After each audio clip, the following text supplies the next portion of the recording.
सभी प्यारे दोस्तों का स्वागत है सार्थक कोचिंग क्लासेस में। जैसा कि आप सभी प्यारे साथियों को पता है, हमारी उत्तर प्रदेश पुलिस कांस्टेबल 2024 के लिए हमने एकलव्य सीरीज स्टार्ट की है, जिसकी क्लासेस काफी समय पहले स्टार्ट हो चुकी है।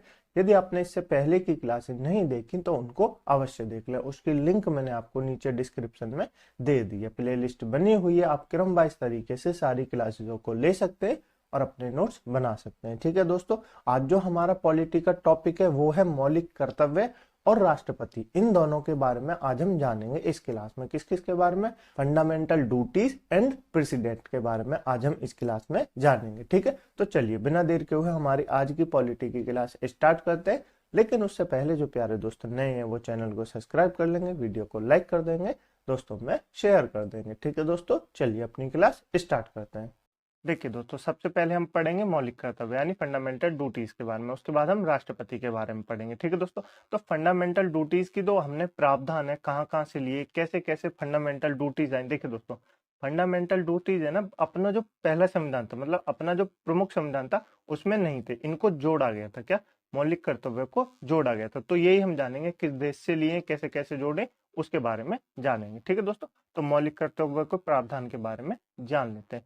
मौलिक कर्तव्य का विचार रूस के संविधान से लिया है, जिसको पहले क्या कहा जाता था? जिसको पहले सोवियत संघ कहा जाता था। क्या कहा जाता? सोवियत संघ यानी यूएसएसआर कहा जाता था। क्या कहा जाता था? यूएसएसआर कहा जाता था। तो मौलिक कर्तव्यों का कहाँ से विचार हमने लिया? रूस के संविधान से लिया। ठीक है दोस्तों, यदि आपको एग्जाम में दे यूएसएसआर तो आप यूएसएसआर टिक करेंगे, ना कि रूस। रूस तो अब हुआ है विघटन होने के बाद, लेकिन यूएसएसआर विघटन से पहले था, तो वहां से हमने ये संविधान लिए, मौलिक कर्तव्य लिए। ठीक है दोस्तों, उसके बाद इन्हें जोड़ा किस संविधान से गया? तो इन्हें 42वें संविधान संशोधन अधिनियम 1976 से जोड़ा गया।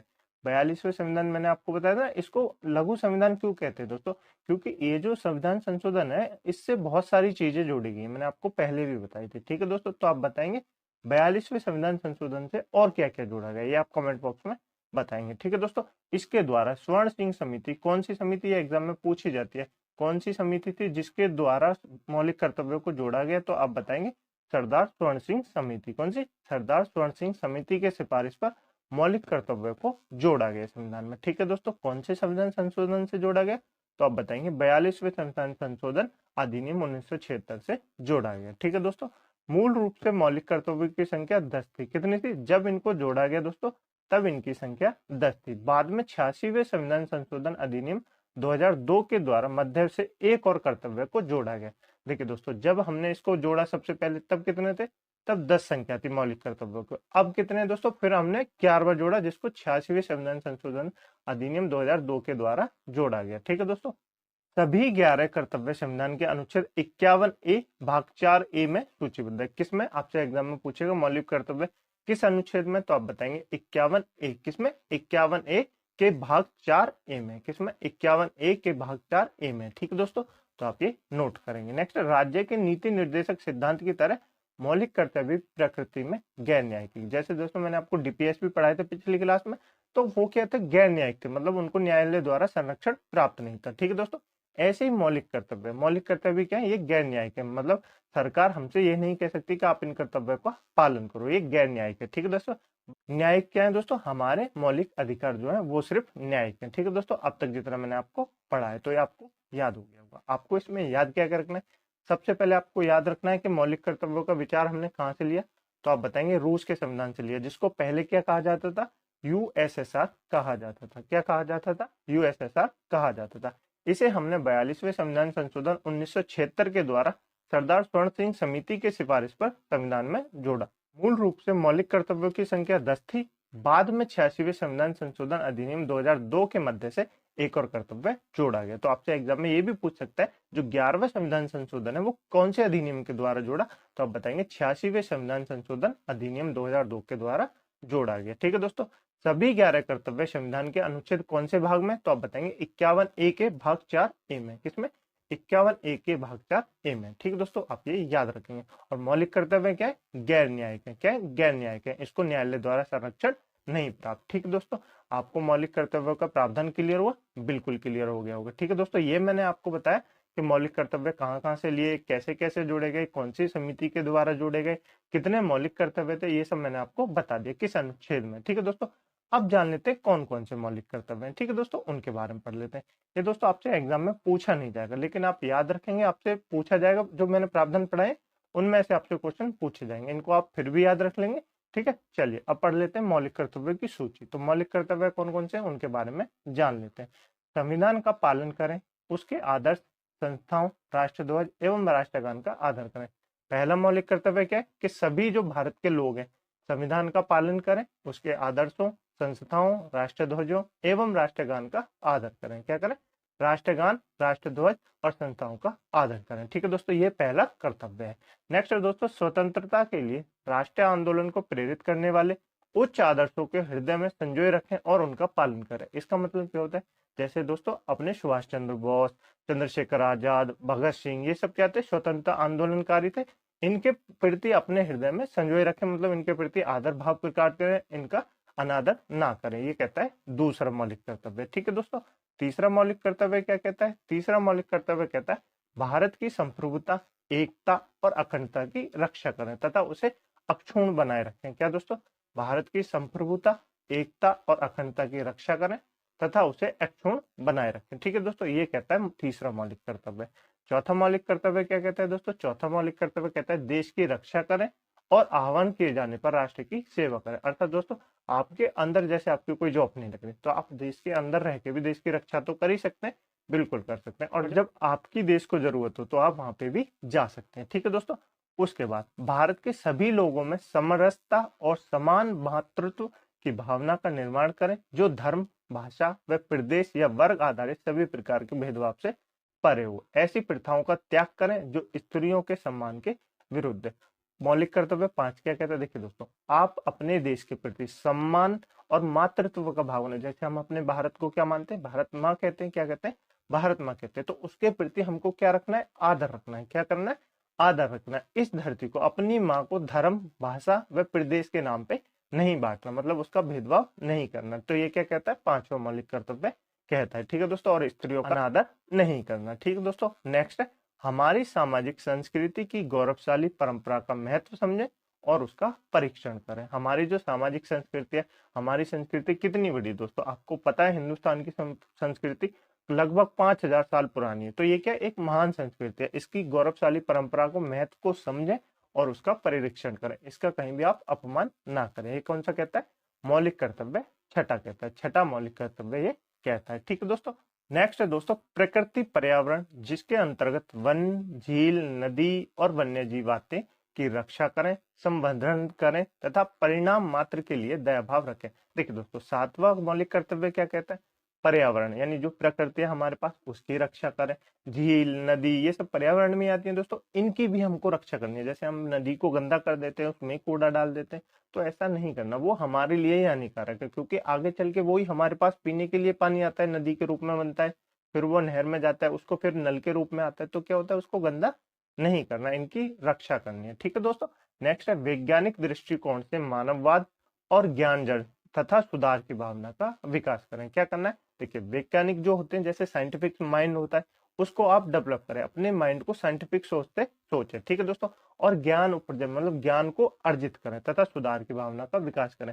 जो पुरानी परंपरा चली आ रही है, जरूरी नहीं है वो सही है। आप वैज्ञानिक बने, आपको थोड़ा सा लॉजिक लगाना है कि जो ये कह रहे हैं पुराने बात, वो सही है या नहीं है। तो वैज्ञानिक दृष्टिकोण को अपनाएं और अपने ज्ञान को बढ़ाएं, ताकि ये नहीं कि पुराना ज्ञान जो चल रहा है वो ही चलता रहे। ठीक है दोस्तों, तो आप ये मौलिक कर्तव्य 8 कहता है। ठीक है दोस्तों, नेक्स्ट है सार्वजनिक संपत्ति की सुरक्षा रखें और हिंसा से दूर रहें। सार्वजनिक संपत्ति क्या होती है दोस्तों? जो सभी की होती है। जैसे सरकार ने हमारे लिए पार्क बनाए हैं, बस बनाई है, इन सब की हमको रक्षा करनी है, इनको मतलब नष्ट नहीं करना। तो हिंसा से दूर रहना। जैसे अहिंसा भड़क जाती है तो लोग आग लगा देते हैं, ऐसे नहीं करते। क्यों नहीं करते दोस्तों? ये हमारा ही पैसा है जो हमसे टैक्स के रूप में वसूला जाता है, उसी से ये गाड़ी बनती है, पार्क बनते हैं, हम उसी को नष्ट करते हैं तो हमको फिर टैक्स देना पड़ेगा। इसलिए हमारा 9वां जो मौलिक कर्तव्य है वो कहता है कि सार्वजनिक संपत्ति की रक्षा करें और हिंसा से दूर रहें। ठीक है दोस्तों, ये 9वां मौलिक कर्तव्य कहता है। नेक्स्ट है दोस्तों 10वां मौलिक कर्तव्य। 10वां मौलिक कर्तव्य क्या कहता है? व्यक्तिगत और सामूहिक गतिविधियों के सभी क्षेत्रों में उत्कर्ष की ओर बढ़ने का सतत प्रयास करें, जिससे राष्ट्र की प्रगति की ओर निरंतर बढ़े हुए उपलब्धि की नई ऊंचाइयों को प्राप्त किया जा सके। ये क्या कहता है दोस्तों? 10वां अनुच्छेद कहता है व्यक्तिगत और सामूहिक गतिविधियों के सभी क्षेत्रों में, जैसे कि आपको कोई प्रतियोगिता करनी है, कोई जीके की प्रतियोगिता हो रही है, कोई खेल का हो रहा है, स्पोर्ट का होता है ना गेम, उनमें आपको भाग लेना है। भाग लेना है, क्यों भाग लेना है? क्योंकि दोस्तों जब आप भाग लेंगे, अभी तो आप जिले स्तर पर जाएंगे, फिर आप राज्य स्तर पर जाएंगे, फिर आप नेशनल स्तर पर जाएंगे, तो आप एक दिन इंटरनेशनल स्तर पर पहुंच जाएंगे, जिससे अपने देश का क्या होगा, अपने देश का नाम ऊंचा होगा। क्या होगा? अपने देश का सम्मान होगा, नाम ऊंचा होगा। तो इन सब चीजों में आपको भाग लेना है, ये कहता है 10वां मौलिक कर्तव्य। ठीक है दोस्तों, इतने कर्तव्य जो हमारे संविधान में 42वें संविधान संशोधन से जोड़े गए थे, टोटल 10। अब दोस्तों 11वां जो कर्तव्य है, 11वां जो मौलिक कर्तव्य है, 6 से 14 वर्ष की आयु के बीच के अपने बच्चों को शिक्षा के अवसर प्रदान करना। क्या दोस्तों? 6 से 14 वर्ष के जो आयु के बच्चे हैं, उनको, अपने जो आपके बच्चे हैं, उनको शिक्षा प्रदान करना ये अनिवार्य है। क्या है? अनिवार्य है। ये कहता है 11वां मौलिक कर्तव्य, जिसको 86वें संविधान संशोधन 2002 के द्वारा जोड़ा गया है। क्या दोस्तों? 6 से 14 वर्ष की आयु के बीच के अपने बच्चों को शिक्षा के अवसर प्रदान करना, इनको क्या है? अनिवार्य है। 6 से जो 14 वर्ष के बच्चे हैं, उनको शिक्षा प्रदान करना आपका अनिवार्य कर्तव्य है। ठीक है दोस्तों, ये 86वें संविधान संशोधन अधिनियम 2002 के द्वारा जोड़ा गया है। ठीक है दोस्तों, आपको मौलिक कर्तव्य क्लियर हुए?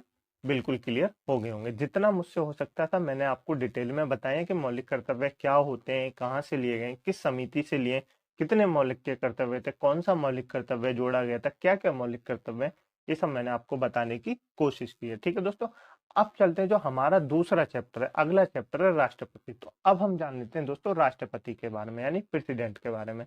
ये चैप्टर आपके लिए इंपॉर्टेंट है। क्या दोस्तों? इंपॉर्टेंट है। सबसे पहले मैं आपको बता दूं राष्ट्रपति से संबंधित अनुच्छेद कितने हैं दोस्तों।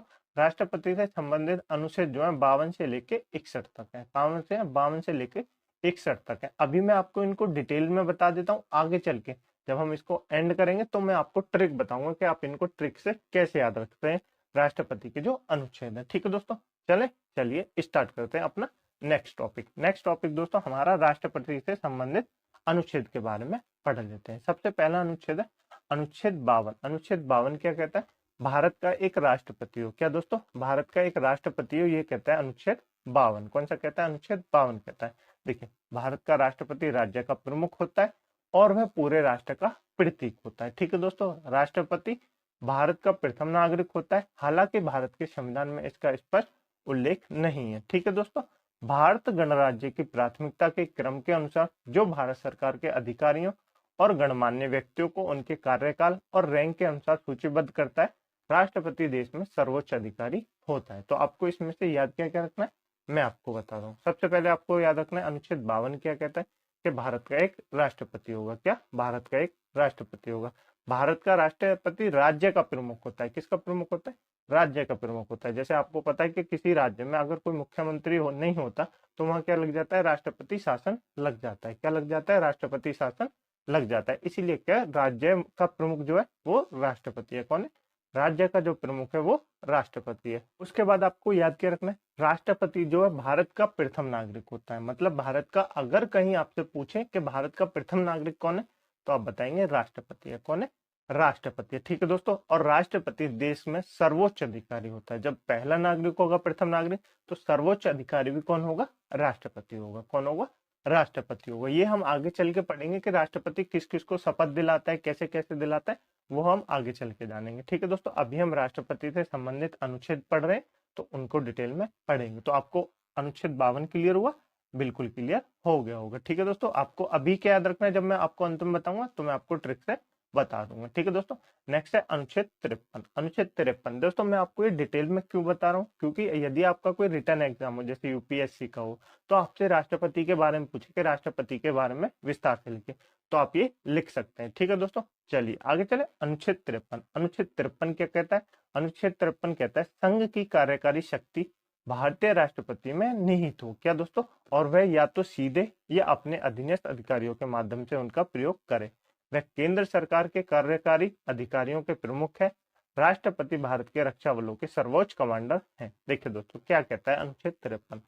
अनुच्छेद 53 कहता है संघ की कार्यकारी जो शक्ति होती है उसका प्रमुख कौन होता है? राष्ट्रपति होता है। कौन होता है? राष्ट्रपति होता है। उसकी शक्तियां राष्ट्रपति में निहित है। ठीक है दोस्तों, इतना याद रखेंगे।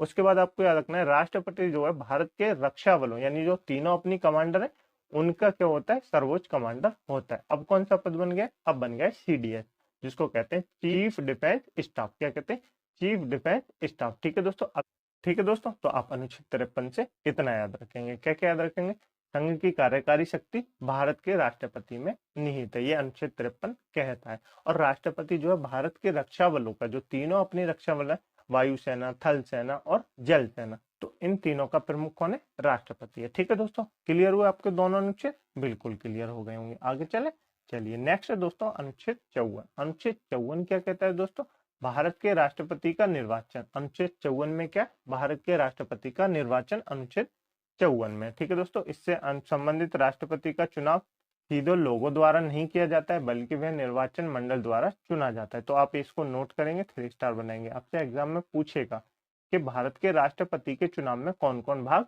नहीं लेता या कौन कौन भाग लेता, तो आपको क्या याद रखना है, सांसद के दोनों सदनों के निर्वाचित सदस्य, कौन कौन निर्वाचित। ठीक है दोस्तों, मनोनीत सदस्य भाग नहीं लेते। क्या दोस्तों, मनोनीत सदस्य राष्ट्रपति के उसमें भाग नहीं लेते चुनाव में, क्यों, क्योंकि राष्ट्रपति ही उनको मनोनीत करता है। अब जो राष्ट्रपति मनोनीत करता है तो वो तो राष्ट्रपति को वोट दे देंगे, इसलिए मनोनीत सदस्य इसमें भाग नहीं लेते, सिर्फ निर्वाचित सदस्य भाग लेते हैं। ठीक है दोस्तों, और वो भी दोनों सदनों के, राज्यसभा और लोकसभा। नेक्स्ट है दोस्तों, सभी राज्य विधानसभाओं के निर्वाचित सदस्य, विधायक जो होते हैं वो सभी सदस्य क्या देते हैं, राष्ट्रपति के चुनाव में भाग लेते हैं। ठीक है, नेक्स्ट है केंद्र शासित प्रदेशों दिल्ली पुदुचेरी की विधानसभाओं के निर्वाचित सदस्य।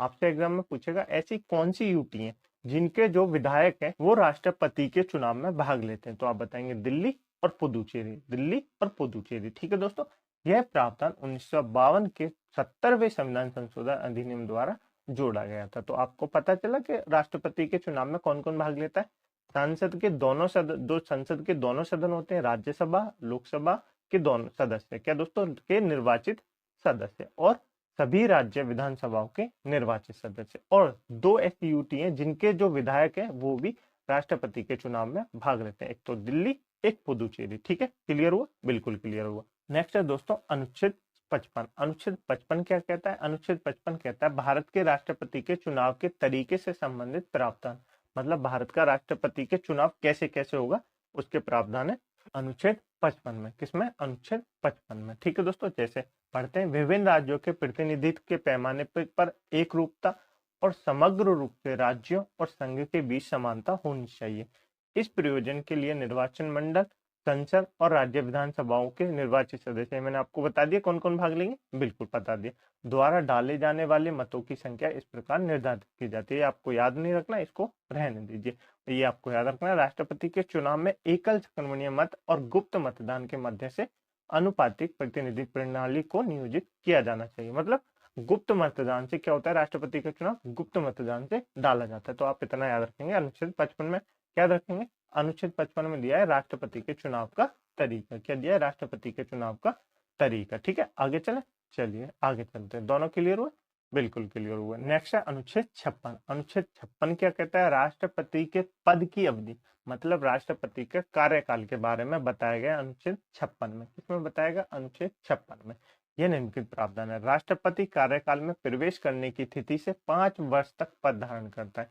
कितने वर्ष तक करता है, 5 वर्ष तक करता है। देखिए, अपने भारत में कोई भी राष्ट्रपति किसी भी उम्र तक, कोई सीमा नहीं है कि कब तक राष्ट्रपति बन सकता है, कभी भी बन सकता है, कितनी बार भी बन सकता है, लेकिन राष्ट्रपति बनने की सीमा क्या है, 35 वर्ष की उसकी उम्र होनी चाहिए। कितनी होनी चाहिए, 35 वर्ष की उसकी उम्र होनी चाहिए। हम अभी योग्यता जमाएंगे तब मैं आपको बताऊंगा, तो आप ये याद रखेंगे। वह निम्नलिखित को हस्तलिखित त्याग पत्र देकर पद से इस्तीफा दे सकता है। भारत के उपराष्ट्रपति को इसकी सूचना लोकसभा अध्यक्ष को देनी चाहिए। ठीक है, भारत का राष्ट्रपति अपना त्याग पत्र किसको देता है, तो आप बताएंगे उपराष्ट्रपति को देता है। किसको देता है, उपराष्ट्रपति को देता है। और उपराष्ट्रपति अपना त्याग पत्र किसको देगा, तो वो राष्ट्रपति को देगा। ठीक है दोस्तों, तो क्लियर हुआ, बिल्कुल क्लियर हुआ। ये आपसे एग्जाम में पूछा जाता है कि राष्ट्रपति जो है वो अपना त्याग पत्र किसको देता है, तो आप बताएंगे उपराष्ट्रपति को देता है। किसको देता है, उपराष्ट्रपति को देता है। नेक्स्ट है, संविधान के उल्लंघन के मामले में अनुच्छेद 61 के तहत राष्ट्रपति पर महाभियोग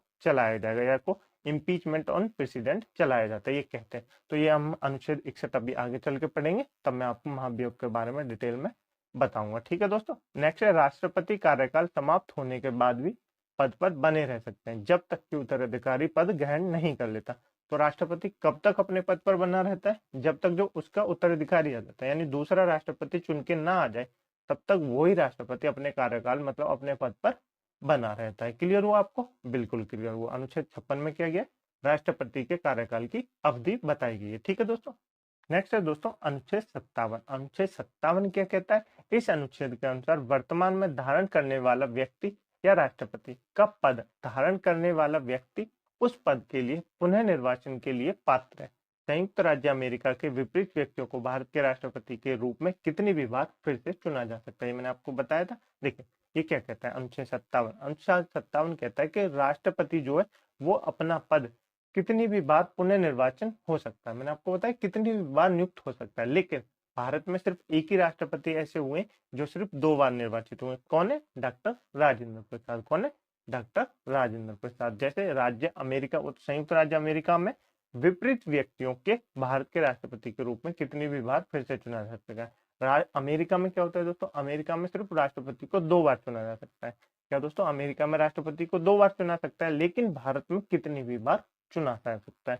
यानी अनुच्छेद 57 कहता है पुनः निर्वाचन की शक्ति। क्या कहता है? पुनः निर्वाचन की विधि। क्लियर हुआ अनुच्छेद 57? बिल्कुल क्लियर हो गया होगा। आगे चलिए आगे चलते हैं। नेक्स्ट है दोस्तों अनुच्छेद 58। अनुच्छेद 58 क्या कहता है?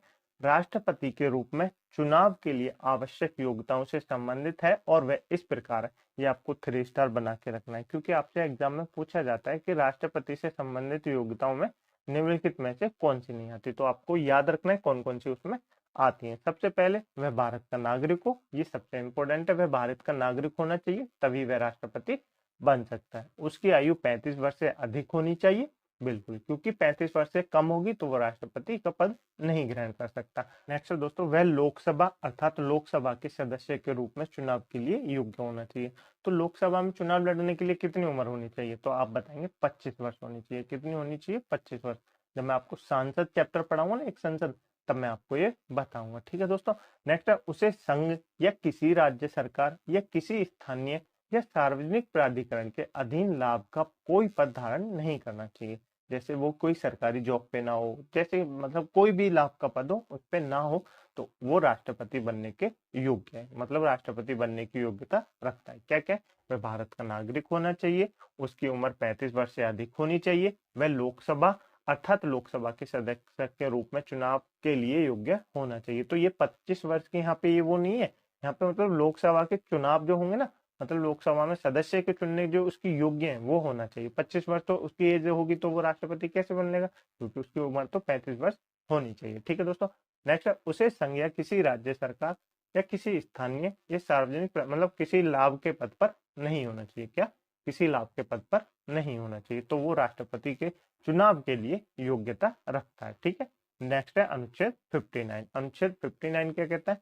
राष्ट्रपति के कार्यकाल की शर्तों को सूचीबद्ध करता है। अनुच्छेद 59 कहता है जो राष्ट्रपति के कार्यकाल है उसकी शर्तों का वर्णन करता है। शर्तों का वर्णन करता है। कौन कौन सी शर्त है वो जान लेते हैं। राष्ट्रपति संसद के किसी भी सदन या किसी राज्य विधानमंडल के सदन का सदस्य नहीं होना चाहिए। ना लोकसभा, ना राज्यसभा, ना विधानसभा, ना विधान परिषद, किसी का भी सदस्य नहीं होना चाहिए। यदि ऐसा सदस्य राष्ट्रपति के रूप में निर्वाचित होता है तो यह समझा जाता है कि वह राष्ट्रपति का पद ग्रहण करने की तिथि पर सदन में अपना स्थान छोड़ देता है। मतलब जब कोई ऐसा व्यक्ति राष्ट्रपति के पद पे खड़ा होता है तो उसका मतलब ऐसा समझा जाता है कि जब वो राष्ट्रपति का चुनाव जीत जाएगा तो वो अपना पुराना वाला पद जो है वो छोड़ देगा। ठीक है दोस्तों। नेक्स्ट है, राष्ट्रपति को किसी लाभ के पद पर नहीं रहना चाहिए। जैसे मैंने आपको बताया राष्ट्रपति किसी लाभ के पद पर नहीं होना चाहिए। नेक्स्ट है, वह किराए के भुगतान के बिना आधिकारिक निवास में रहने का हकदार है। जैसे किराए पे कोई आदमी रह रहा है तो वो क्या, वो राष्ट्रपति का चुनाव लड़ने का अधिकार नहीं रखता। यदि उसका खुद का घर है तो वह राष्ट्रपति चुनाव लड़ने का अधिकारी है। ठीक है। नेक्स्ट है, वह संसद द्वारा कानून द्वारा निर्धारित परिलब्धियों, भत्ते और विशेष अधिकार प्राप्त करने का भी हकदार है। उनके कार्यकाल के दौरान इन परिलब्धियों और भत्तों को कम नहीं किया जा सकता। जैसे बहुत सारे भत्ते होते हैं वो उनका हकदार होगा। ठीक है। चले आगे। चलिए, आपको क्लियर हुए? बिल्कुल क्लियर हो गए होंगे। मुझे उम्मीद है आपको 59 तक अनुच्छेद समझ में आ गए होंगे। नेक्स्ट जो अनुच्छेद है वो है अनुच्छेद 60। अनुच्छेद 60 क्या कहता है? शपथ के बारे में बताता है, अर्थात ओथ के बारे में बताता है। राष्ट्रपति की शपथ कौन दिलाएगा, कैसे कैसे दिलाते हैं, उसके बारे में बताता है। अनुच्छेद 60 कहता है शपथ या प्रतिज्ञान से संबंधित है जो भारत के राष्ट्रपति द्वारा अपना पद ग्रहण करने से पहले की जानी। शपथ में राष्ट्रपति निम्नलिखित कार्य करने की पुष्टि करता है। कौन कौन सी कार्य करता है? राष्ट्रपति के पद का ईमानदारी से पालन करने की, ये शपथ लेते हैं ना, तो वो बताई गई है। और संविधान और कानून को संरक्षित करने और बचाव करने की अपनी क्षमता का सर्वश्रेष्ठ प्रदर्शन करने के लिए, भारत के लोगों की सेवा और भलाई के लिए खुद को समर्पित करने के लिए, और भारत के मुख्य न्यायाधीश की अनुपस्थिति में भारत के मुख्य न्यायाधीश या सुप्रीम कोर्ट या वरिष्ठतम न्यायाधीश की उपस्थिति में शपथ लेते हैं। देखिए, जब भारत का मुख्य न्यायाधीश नहीं होता, क्योंकि भारत के राष्ट्रपति को शपथ कौन दिलाता है?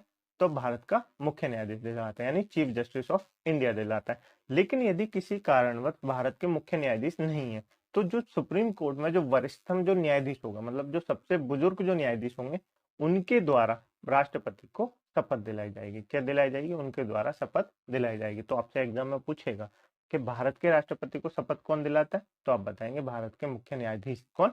भारत के मुख्य न्यायाधीश यानी चीफ जस्टिस ऑफ इंडिया उनको शपथ दिलाते हैं। ठीक है दोस्तों, चले नेक्स्ट। चलिए नेक्स्ट है अनुच्छेद 61। अनुच्छेद 61 क्या कहता है दोस्तों? संविधान के उल्लंघन पर भारत के राष्ट्रपति पर महाभियोग। अनुच्छेद 61 कहता है महाभियोग। अनुच्छेद 61 कहता है राष्ट्रपति पर महाभियोग चलाने की प्रक्रिया का उल्लेख करता है। ठीक है, चलिए नेक्स्ट क्या है दोस्तों?